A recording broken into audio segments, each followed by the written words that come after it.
कभी ऐसा होता है कि आधी रात को आंख खुल जाए और दिमाग रॉकेट की स्पीड से भागने लगे। दिन भर की बातें या आने वाले कल की चिंताएं बार बार एक लूप में घूमती रहती हैं। अगर हाँ, तो घबराने की कोई बात नहीं है। आज हम इसी आदत को, जिसे हम ओवरथिंकिंग कहते हैं, समझने वाले हैं और इस पर काबू पाने के लिए कुछ असरदार तरीके भी जानेंगे। क्या ये एहसास कुछ जाना पहचाना सा लग रहा है? जब दिमाग किसी एक ख्याल को पकड़कर बैठ जाता है और उसे छोड़ने का नाम ही नहीं लेता, उसे बस घुमाता रहता है एक अंतहीन लूप में। अगर इसका जवाब हाँ है, तो आप बिल्कुल सही जगह पर हैं।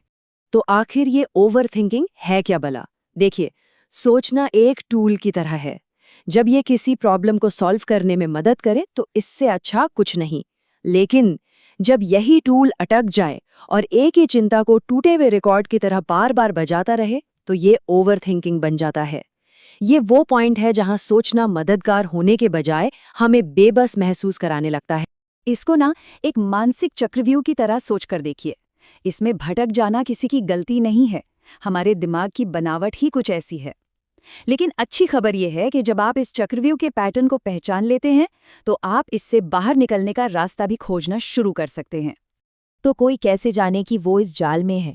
क्या मन में लगातार क्या होगा अगर वाला खेल चल रहा है, या शायद गुजरे कल की गलतियों को बार बार जिया जा रहा है? ये सिर्फ ख्याल नहीं है, ये एक तरह के रेड फ्लैग्स हैं, खतरे की घंटी। और सबसे बड़ी बात जानते हैं क्या है? जिस पल आप इन पैटर्न्स को नोटिस कर लेते हैं, आप पहले से ही बाहर निकलने की प्रक्रिया शुरू कर चुके होते हैं। जागरूकता ही पहला कदम है। ठीक है, तो एक बार जब ये संकेत पहचान लिए, तो अब एक्शन का टाइम है।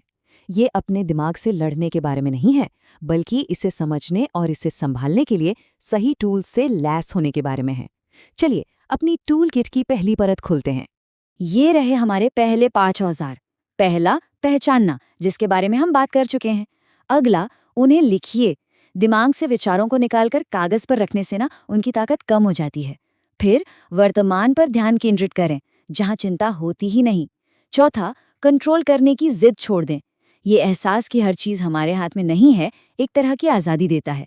और आखिर में, बेहतर सवाल पूछिए, क्योंकि सही सवाल पूरी सोच को बदल सकता है। ये वाला आइडिया तो मतलब गेम चेंजर है। सोचिए कि आपकी सारी एनर्जी 2 बाल्टियों में बटी है। एक उन चीज़ों के लिए जिन्हें आप कंट्रोल कर सकते हैं और दूसरी उन चीज़ों के लिए जिन्हें आप नहीं कर सकते। ओवरथिंकिंग तब होती है जब हम लगातार दूसरी बाल्टी से कुछ निकालने की कोशिश करते रहते हैं। पहली पर ध्यान लगाइए, आपकी प्रतिक्रियाएं, आपकी कोशिशें, आपके फैसले, और देखिए चिंता कैसे काम होती है। देखिए, हम जो सवाल खुद से पूछते हैं ना, वही हमारी हकीकत बनाते हैं। मेरे साथ ही ऐसा क्यों होता है? ये सवाल हमें एक बेचारे की भूमिका में बंद कर देता है। लेकिन जब आप इसे बदलते हैं कि मैं इस सिचुएशन में क्या कर सकता हूं, तो आप तुरंत ड्राइवर की सीट पर वापस आ जाते हैं। ये बेबसी से एक्शन की तरफ एक शिफ्ट है, और ये सब सिर्फ एक सवाल बदलने से शुरू होता है। दिमागी बदलाव बहुत शक्तिशाली हैं, लेकिन वो तो बस आधी लड़ाई है।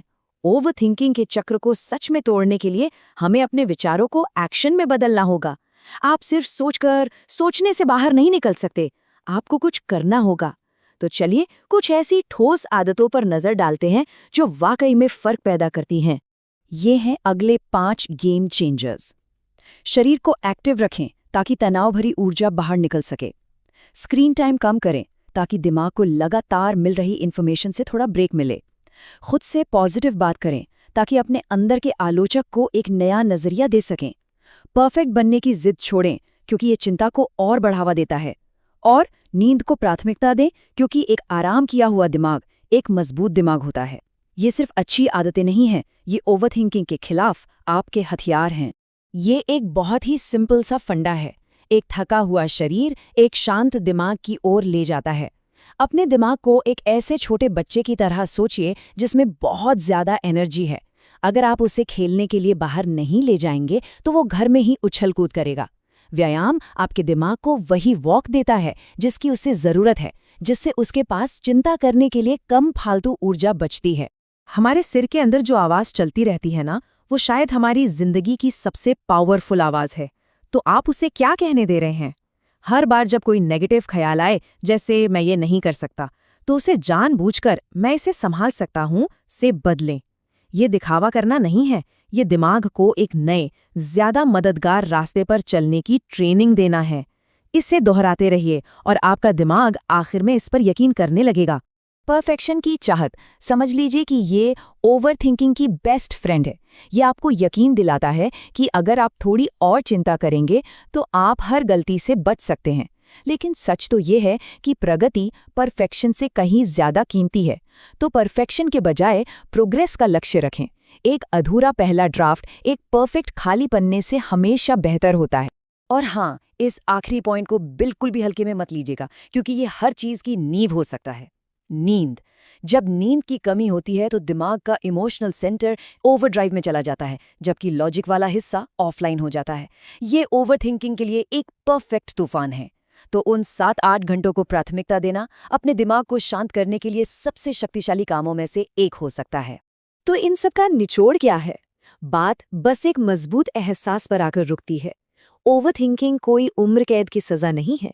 ये एक आदत है और किसी भी आदत की तरह इसे तोड़ा जा सकता है और इसकी जगह एक नई आदत बनाई जा सकती है। देखिए, ये कोई 100 मीटर की रेस नहीं है। ये एक सफर है। आप एक नया मानसिक रास्ता बना रहे हैं और इसमें समय लगता है। इसलिए छोटी शुरुआत करें। एक गहरी सांस लें, एक चिंता को लिखें और सबसे जरूरी बात, इस रास्ते पर खुद के प्रति दयालु रहें। हर बार जब आप पुरानी आदत को पकड़ते हैं तो वो भी एक जीत है। तो अगर इस पूरे बातचीत से सिर्फ एक बात याद रखनी हो तो वो ये है, ओवरथिंकिंग इस बात का संकेत नहीं है कि कोई टूटा हुआ है। ये इस बात का संकेत है कि दिमाग एक खास पैटर्न में फंस गया है। ये कोई बीमारी नहीं है, ये एक आदत है और इसका मतलब ये है कि इसे बदलने की ताकत मौजूद है। जानकारी अच्छी है पर बदलाव तो एक्शन से ही आता है। तो अब सवाल ये है, पहला कदम क्या होगा? अरे अब इसके बारे में सोचने में मत फंस जाइएगा। बस एक चीज चुने। आज क्या 5 मिनट की सैर पर जाएंगे? एक चिंता को लिखेंगे? अपना फोन 30 मिनट पहले बंद कर देंगे? बस एक छोटा सा एक्शन चुने और उसे अभी करें। आपका सफर वहीं से शुरू होता है।